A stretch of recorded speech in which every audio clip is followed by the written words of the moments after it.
কই গেছিলে তুমি? রত্না ভাবির বাসায় গেছিলাম। রত্না ভাবির বাড়িতে মানে?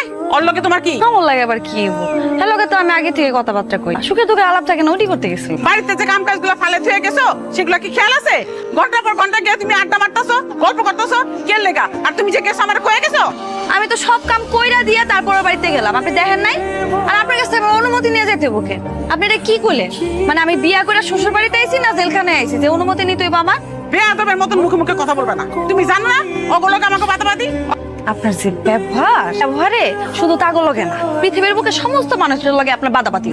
থাপ্পড় মানে না একদম দাঁত কাপাটি লাগাই দিব কিন্তু। কত বড় বড় কথা! তোমার বাপ মাকে এইসব শিখাইছে? শাশুড়ির লগে এরকম মুখে মুখে তর্ক করে শিখাইছে? আমি আপনার সংসার করবো না। আপনার মামা লাগে এমন করে কেন? হ্যাঁ আজকে আমার গায়ের উপর হাত তুলতে নিছিল। আমার মা জীবনে আমার হাত তুলে নাই আমার গায়ে। আচ্ছা আমি অফিসে বাসায় যাবো।